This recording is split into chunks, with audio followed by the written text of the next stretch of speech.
కాళ్లలో నొప్పి, నరాల వాపు వంటి లక్షణాలతో బాధపడుతున్నారా? వెరికోస్ వెయిన్స్ లో అత్యాధునిక చికిత్స ఏవిస్ వాస్కులర్ సెంటర్. నమస్తే రమగారు. నమస్తే జయ. రమగారు, సుబ్రహ్మణ్య షష్ఠి మనం ఎప్పుడు మాట్లాడుకున్నట్లు ఏమనుకుంటాను. ఈ మధ్యకాలంలో వింటున్నాం రమగారు, అందరూ చెప్తా ఉన్నారు సుబ్రహ్మణ్య షష్ఠి యొక్క విశిష్టత కూడాను. సరే, ఒక్కసారి మీరు కూడా చెప్తే అసలు మనం అందరం చేసుకుంటామా? జనరల్గా చేస్తారు కొంతమంది. కొందరి ఇళ్లలో సుబ్బారాయ షష్ఠి అని రాస్తారు. సుబ్బారాయుడు అంటే సుబ్రహ్మణ్యేశ్వరుడు. కొన్ని కుటుంబాల్లో చేస్తారు, కొన్ని ప్రాంతాల్లో చేస్తారు. ఈ షష్ఠి పూజా విధానం ఎక్కువగా తమిళనాట కనపడుతుంది. కంద షష్ఠి అది చేస్తారు, స్కంద షష్ఠి అంటారు. వాళ్ళకి ఎక్కువ మురుగన్ పూజా విధానం మనకంటే వాళ్ళకి ఎక్కువ కదా, చాలా ఎక్కువ. మనం ఎక్కువగా పోసే పాలు ఇవి. ఇక్కడ మనం చవితి నాడు పాలు పోసుకుంటాం. నాగపంచమికి శ్రావణ మాసంలో పోస్తారు ఇంకొంతమంది. అవును, నాగపంచమి, నాగుల చవితి. ఈ సుబ్రహ్మణ్య షష్ఠి నాగ సంబంధమైందే అయినప్పటికీ ప్రత్యేకంగా సుబ్రహ్మణ్య ఆరాధన కోసం చెప్పబడింది అనమాట. స్కందోత్పత్తి అవి చెప్పుకోవచ్చు.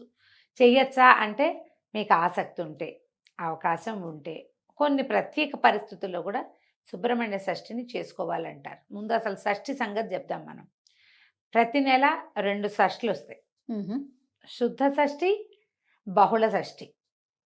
షష్ఠి కాదు, అది షష్ఠి. ఈ షష్ఠిలో సుబ్రహ్మణ్య ఆరాధన చేయాలని చెప్తారు. సాధారణంగా శుద్ధ షష్ఠే ఉపయోగపడుతుంది దీనికి. ప్రతి నెల కూడా షష్ఠి నాడు మనం పూజ చేసుకోవచ్చు. షష్ఠి పూజ చేయటం అంటే కుమారస్వామిది బాలకుమారస్వామి అంటాడు, బాలసుబ్రహ్మణ్యం చిన్న పిల్లవాడి ముఖంతో ఉన్న బాలసుబ్రహ్మణ్యాన్ని పెట్టుకోవటం. తర్వాత సంతానం లేని వాళ్ళు ఎక్కువగా, తర్వాత జాతకంలో కేతువు యొక్క ప్రభావం అధికంగా ఉన్నవాళ్ళు, వివాహం ఆలస్యం అయ్యేవాళ్ళు, వీళ్ళకి ఈ స్కంద షష్ఠి పూజా విధానాలు చెప్తారు ఎక్కువగా. సో సుబ్రహ్మణ్య ఆరాధన చేస్తే కదలీ వంద్య, కాకవంద్యాది దోషాలు పోతాయని చెప్తారు. ఇప్పుడు మన అరటి చెట్టుకి ఒకటే గేలేస్తుంది, తర్వాత ఇంకేం కాయదు అది. అవును, చెట్టు తీసేస్తాం. కాకి కూడా వంధ్యత ఉంటుంది, ఒకసారి గుడ్లు పెడుతుంది అంటారు. ఏమో మరి అలాంటిగా విన్నా నేను, అవునో కాదో అయితే నాకు తెలీదు. కానీ అలాంటి వంధ్యాదోషాలు అంటే గొడ్డుతనం తగ్గిపోతుంది అనమాట, పోతుంది. సంతానం కలక్కపోవటం అనే సమస్య తీరిపోతుంది ఆడకైనా మొక్కైనా స్కంద పూజా విధానం చేస్తే. తమిళనాట విరివిగా చేస్తారు. ఆర్పడై వీడు అంటారు. 6 సుబ్రహ్మణ్య క్షేత్రాలని విశేషంగా దర్శిస్తారు. ఈ సుబ్బరాయ షష్ఠికి అసలు వాళ్ళకి దేవాలయాల్లో ఖాళీయే ఉండదు. మన దగ్గర కూడా షష్ఠి పూజా విధానం ఉంది. నేను కూడా చేశాను షష్ఠి పూజ. ఈ షష్ఠి పూజకి నాకు చెప్పబడింది ఏంటంటే, షష్ఠి ఆదివారం వచ్చిన రోజున సెలెక్ట్ చేసుకోండి అన్నారు. షష్ఠి ఆదివారం సంవత్సరంలో కొన్నిసార్లు వస్తుంది. వాళ్ళ మొదలుపెట్టి తర్వాత ప్రతి ఆదివారము పూజ చేసుకోమన్నారు. 6 ఆదివారాలు పూజ చేసుకున్నాం మేము. అదేంటి, పాము పడగ తీసుకొచ్చుకొని ఆ పడగకి పూజ, సుబ్రహ్మణ్య ఆరాధనే. సుబ్రహ్మణ్య స్తోత్రాలు అవి దొరుకుతాయి కదా. తర్వాత కరావలంబ స్తోత్రం దొరుకుతుంది. కరెక్ట్గా మనం గోత్రనామాలతోటి ఇది చెప్పుకొని, మన సంతానం కావాలని చెప్పుకొని పూజ చేసుకోవటం. 6 వారాలు పూర్తయ్యాక చివరి వారం 6వ వారం నాడు, 5 వారాలు ఇంట్లో చేసుకోవటం, 6వ వారం ఆదివారం నాడు ఈ పడగను తీసుకెళ్ళి దేవాలయంలో ఇచ్చేసేయటం. ఆ రోజు అక్కడ పాలు పోసుకొని అక్కడ పూజ చేసుకోవటం. నేను చేశాను జయ. ఇది నాకు బోధ ఉంది. మా మామయ్య ఒక ఆయన చెప్పారు ఇది చెయ్యమని. ఎలా అనిపించింది రమ్మగారు? మరి ఎలా అనిపించిందంటే, నాకు 2 అబ్బాయిలు ఉన్నారు. పెళ్ళైన కొత్తలో మొదట 3 సంవత్సరాలు 2 ఏళ్ల పాటు కొంచెం ప్రెగ్నెన్సీ ఇష్యూస్ ఉన్నాయి నాకు. అప్పుడు కొంచెం జాతకంలో నాగదోషం ఉందని మా మామయ్య, మేము సుందరబాబు మామయ్య అంటాం, కాలం చేశారు. కానీ చాలా మంచి మనిషి, కరెక్ట్గా చెప్పేవారు జాతకం. కొన్ని విషయాలు మాత్రం ఆయనే మా అమ్మకి చెప్పారు, నాగదోషం ఉంది, సంతానం కొంచెం కష్టం అవ్వచ్చు, అది కనపడుతోంది, మిస్క్యారేజెస్ లాగా కూడా ఉండేది, అందుకని దీన్ని ఇలా దానికి రామేశ్వరంలో కనుక నాగప్రతిష్ఠ చేస్తే ఇది పోతుంది అని. అంత పెద్దవి చేయలేరు, ఏదైనా చిన్నది చెప్పమంటే అప్పుడు ఆయన ఒక నాగపడగ తెచ్చుకోండి, 6 వారాలు పూజ చేయాలి దీనికి.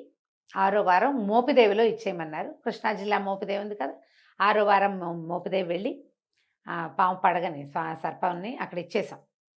ఆ రోజు అక్కడే పాలు పోసాం, పుట్ట ఉంటుంది లోపల, పాలు పోసాం, అక్కడ ఏదో అర్చన చేయించుకుని వచ్చాం. తర్వాత కన్సీవ్ అయ్యాను. సో రెండోసారి అబ్బాయికి పిల్లల మధ్యలో కూడా నాకు మిస్క్యారేజెస్ ఉన్నాయి. ఈ విషయం నిజానికి వెరీ పర్సనల్ మ్యాటర్. ఇది ఏ సందర్భంలో ఇది చేస్తారో చెప్పడం కోసమే ఇది నేను చెప్తున్నా. నేను కూడా చేశాను. నిజానికి ఇది ఎక్కువగా తమిళనాడులో చేసే పద్ధతి. జాతకంలో ఏదైనా ఇలాంటి నాగదోషాలు అలాంటివి ఉంటే తప్పకుండా సుబ్రహ్మణ్య ఆరాధన చేయాల్సిన విధి. స్కంద జననం అని ఒక ఘట్టం ఉంది రామాయణంలో.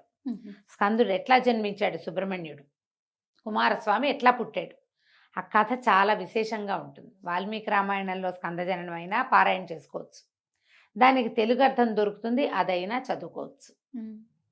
ఇలా పడగ తీసుకొచ్చి పూజ చేసుకోవచ్చు. వెండి పడగ తెచ్చుకోవటం, పాలు పోసి అటుపై పూజ చేసుకోవటం. వారం రోజులు రోజువారీ మామూలుగా చిన్న పూజ దీపం పెట్టుకుంటాం సరిపోతుంది. ఈ ఆదివారం నాడు తెల్లటి పువ్వులతోటి అర్చించమని మాత్రం చెప్పారు ప్రత్యేకంగా. మిగిలినదంతా మేము మామూలుగానే చేసుకునేవాళ్ళం. అంతే అంతే మామూలు పూజ. ఈ తెల్లని పువ్వులతోటి అర్చన చేయమని చెప్తారు. 6వ రోజు ఇప్పుడు మన సమీపంలో ఎక్కడైనా స్కంద దేవాలయాలు ఉన్నాయి, సుబ్రహ్మణ్య దేవాలయాలు, సుబ్రహ్మణ్య స్వామి వెలిసిన దేవాలయాలు ఉంటే అక్కడ ఎక్కడైనా కూడా మనం ఈ 6వ వారం చేసుకోవచ్చు, పూజ చేసుకోవచ్చు. షష్ఠి ఆదివారం వచ్చింది, చాలా విశేషమైంది మొదలు పెట్టుకోవటానికి. ఇప్పుడు మనం ఇప్పుడు చూస్తున్నటువంటి సుబ్బారాయ షష్ఠి ఎప్పుడు వచ్చింది, మార్గశిర శుద్ధ షష్ఠి, సుబ్రహ్మణ్య షష్ఠి మనం ప్రతి నెల వస్తుంది. ప్రతి నెల షష్ఠిని మనం ఎలా చవితిని సంకటహర చతుర్థిగా చేస్తున్నాం, అట్లా ఇలా సంతానం లేని వాళ్ళు, పిల్లలు అవకరాలతో జన్మించే అవకాశం ఉన్నవాళ్ళు, తరచూ మిస్క్యారేజెస్ అయ్యేవాళ్ళు, ఏదైనా IVF లాంటివి ట్రై చేసి సక్సెస్ రేట్ తక్కువగా ఉందని భయపడుతూ ఉంటాం కదా, అలాంటి వాళ్ళు సుబ్రహ్మణ్య ఆరాధన చేస్తే గర్భం నిలుస్తుంది. ఎందుకంటే స్కందుడు విచిత్రమైన జన్మ కలిగిన వాడు, అసలు అది ఎక్కడా కనపడదు ఆయన లాంటి విచిత్ర జన్మ. ఆయన పార్వతీ పరమేశ్వరులు ఇద్దరు వాళ్ళిద్దరు వివాహం ఎందుకు చేశారు, తారకాసుర సంహారానికి శివ తేజస్సు నుంచి జన్మించిన వాడే తారకాసురుణ్ణి చంపగలడు. శివుడు అప్పటికి సతీదేవి వియోగం తర్వాత ఆయన తపశ్చర్యలో పూనుకున్నాడు. సతీదేవి హిమాలయ హిమవత్పర్వతానికి కుమార్తెగా జన్మించి ఉంది. ఆయన విరాగిగా ఉన్నాడు, ఆయన వివాహం చేసుకోడు. శివ తేజస్సు ఎలా కుదురుతుంది వీళ్ళకి, ఆయన ఎవరితోటి కలవకపోతే? అందుకని ఈ సతీదేవి పార్వతీదేవిగా జన్మిస్తే పార్వతీదేవితో శివుడికి వివాహం అయ్యేలాగా దేవతలు సంకల్పించి మన్మధుడిని ప్రేరేపించి పంపించారు. ఈ మన్మధుడిని అయితే కోపం వచ్చి శివుడు మన్మధుడిని దగ్ధం చేశాడు, కానీ కాలక్రమాన పార్వతీదేవిని వివాహం చేసుకున్నాడు. కొన్ని వందల సంవత్సరాలు వాళ్ళిద్దరూ కలిసి సంయోగంలో ఉన్నారు.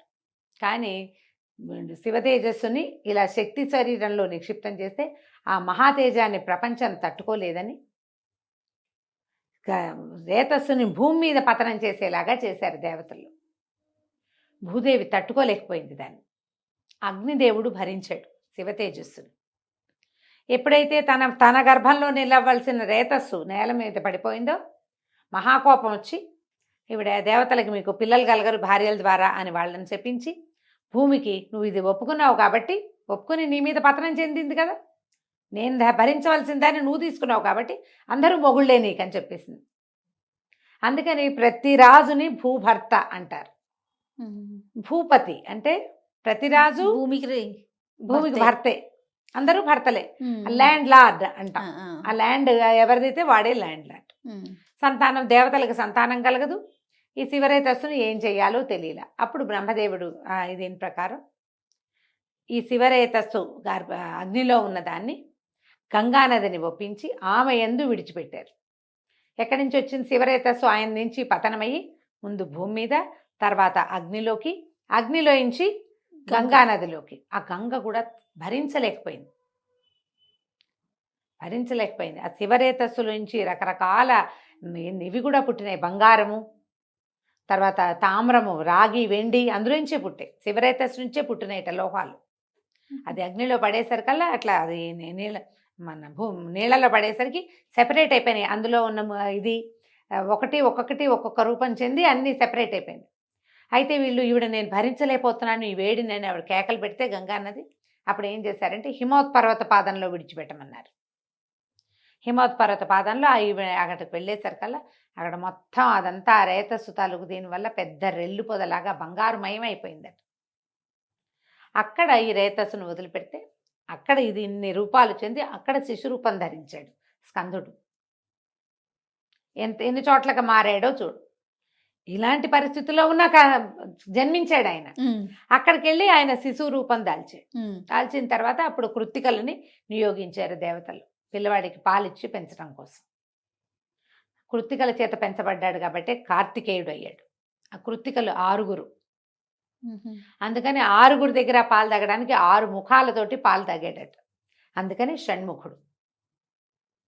ఎంత చిత్రమైన ఇది ఉందో చూడు కథ.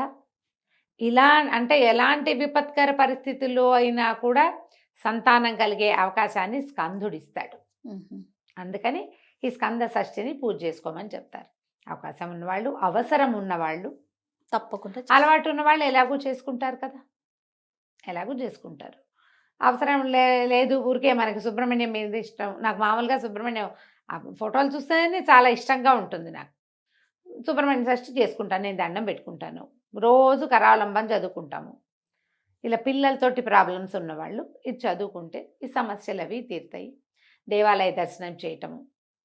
తర్వాత ఇప్పుడు ఇలాంటి ప్రాబ్లమ్స్ ఉన్నవాళ్ళు ఈ ప్రత్యేక సుబ్బరాయ షష్ఠే కాకుండా నెలలో ప్రతి నెల వచ్చేటువంటి శుక్ల షష్ఠి నాడు కూడా మనం ఈ స్కంద పూజా విధానాన్ని చేసుకోవచ్చు. ఇవాళ షష్ఠి నాడు మొదలు పెడితే ఆదివారాలు కూడా మనం షష్ఠి పూజా విధానాన్ని చేసుకోవచ్చు. మొదట ఇది మొదలు పెట్టుకుంటే తర్వాత ఇంకా ఆదివారం చొప్పున చేసుకుంటాం. ప్రధానంగా నాగదోషం, సర్పదోషం లాంటివి ఉంటే వాటి నివారణకే ఈ పూజా విధానము. స్కందచరణ పారాయణం అవి చేసుకున్నా కూడా చాలా విశేషమైన ఫలితం ఇస్తుంది. అవసరం ఉన్నవాళ్ళు చేసుకోండి అంతే. లేదా ఇది ఒక పర్వదినము, ఈరోజు నేను చేయాలంటే ప్రత్యేకంగా నిరాహారంగా ఉంటారు, తరిగిన కూరలు తినరు, దాంపత్యం పనికిరాదు. ఈ పూజ కనుక ఏదైనా చేసుకునేటట్టయితే ఇది పనికిరావు. ప్రత్యేకంగా దీన్ని ఎలా ఇవాళ సూర్యోదయం నుంచి రేపు సూర్యోదయం వరకు ఉపవాసమే, అన్నం తినకూడదు. నివేదన చేసిన ప్రసాదాన్ని తీసుకోవచ్చు. సంతానార్థులుగా ఉన్నవాళ్ళైతే ప్రెగ్నెన్సీలో మాత్రం చేయకూడదమ్మా. ఇది ప్రెగ్నెన్సీ వాళ్ళకి కాదు. సంతానం కావాలని కోరుకునే వాళ్ళైతే మాత్రం ఇలా ఏదైనా తిని పళ్ళో గిల్లో తినేసి తర్వాత ఏం పాలు తాగటం అలాంటివి చేయొచ్చు. తరిగినవి తినకూడదు. కొన్ని ప్రాంతాల్లో షష్ఠి నియమాలు చెప్తారు. అట్లా మీ ప్రాంతంలో ఉందో లేదో చూసుకోండి. లేదా అసలు ఇదేం లేదు, ఇదేదో మీరు కొత్తగా వింటున్నారు అంటే సాధ్యమైనంత చాకు పట్టుకుని కొయ్యకుండా ఉండండి. తప్పకుండా తరగద్దు, మనం తరగకూడదు, తరిగినవి తినకూడదు. ఆ జాగ్రత్తలు తీసుకుంటే జాగ్రత్త తీసుకుని పూజ చేసుకోవచ్చు. అవకాశం ఉన్న వాళ్ళు చేసుకోవచ్చు. తప్పకుండా అండి. నమస్తే. నమస్తే. సుమన్ టీవీలో మీ పర్సనల్ అండ్ బిజినెస్ ప్రమోషన్స్ కోసం కింది నెంబర్కి కాంటాక్ట్ చేయండి.